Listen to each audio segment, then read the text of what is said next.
This is the story of my mom and her second lost family. You see, she never knew her father, and she grew up without a dad. Part of the reason she was so tough, she had to be. My grandmother, Hattie King Willard, married Charlie Willard in 1925. Unfortunately, Charlie died in a mine accident in Fairmont, West Virginia on April 30th, 1927. Mom was not born until November 1928. So she took the paternal name of Willard, but she never knew Charlie, and he wasn't her father. So within the family circle, this was known, and the name of her actual father was also known.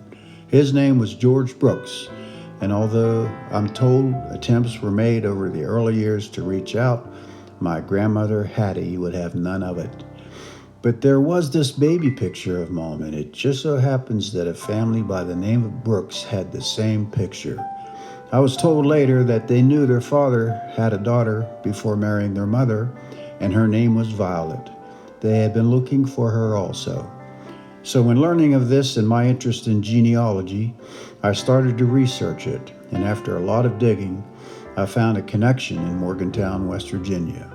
I was able to contact a gentleman by the name of Harvey Brooks, who was stunned and excited that I had found him. He was the son of George Brooks and Mom's half-brother.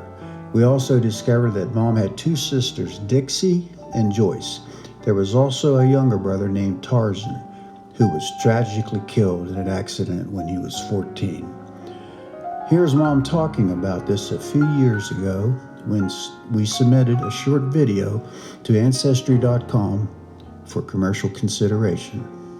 I had no idea that anyone was looking for me, but they were. They were looking for me for 40 years, which came as a surprise to me because I didn't even realize anyone was interested.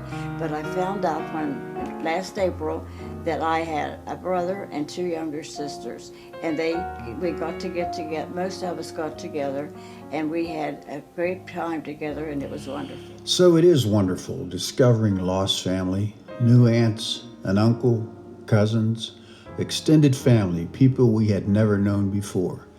And this guy, my grandfather, who they say was quite a difficult man and a hellraiser in his day.